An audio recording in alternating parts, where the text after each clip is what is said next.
Hey there, I'm Steve, and welcome to Jamson Entertainment. And welcome to the conversation. Just before we get started, there are many ways you can help. You can like and subscribe so you never miss a conversation. But most importantly, please share this video. Get the word out there so we can talk about all the things that we love. Today on Throwback Thursday, we're looking at Gamera, the original. And I couldn't say that without laughing.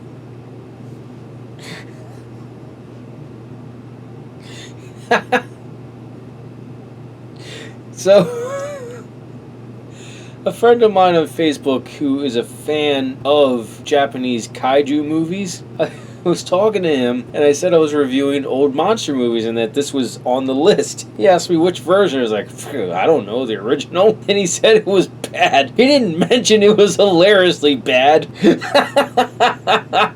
God, this is funny. I'm pretty sure Beast from 20,000 Fathoms influences more than Godzilla. It has a similar start. In the Arctic, they're doing some research and they're talking to some natives, and the Americans are also doing A-bomb testing. Guess what happens when they test the A-bomb? Now, what's interesting about this movie is that I'm relatively certain Godzilla and Godzilla King of the Monsters influenced this movie, because this is not just a Japanese cast, it is also an American cast. The American cast isn't showing all that much. It's in the first quarter of the movie.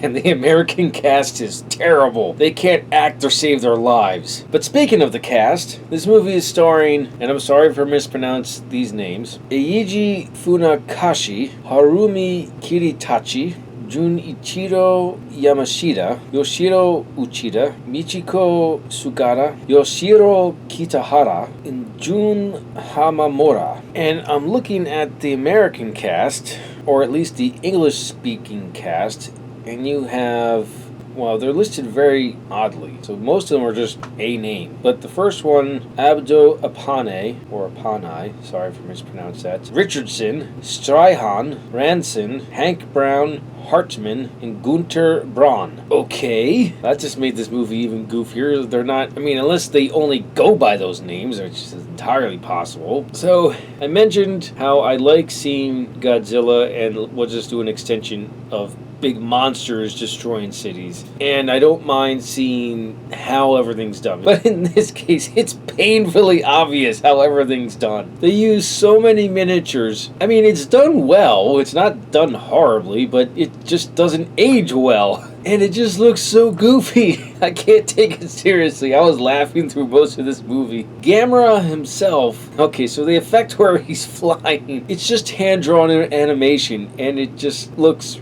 really odd. Alright, I'll get back to the story. So, the research team sees Gamera, and this all happens very fast. There's no question if it exists or not. I mean, there kinda is, but it gets looked over very quickly. And this movie is the same amount of time as Godzilla. The movie would have been shorter if they didn't add a child actor to this. Because this randomly, when it's approaching second third of the film, goes to this family, and they're basically talking about the son in this family, how he's weird by taking a turtle to school and not interacting with the other children. And that's the only explanation you got. And so the father and his big sister, and I only know it's his big sister because they refer to her that way, there is such a huge age gap. I really thought it was his mom at first, and that the older gentleman was her dad, his grandfather. But no, he's the father of both of them. Okay, but they convince him to give up his little turtle, which he doesn't really give much of a fight on.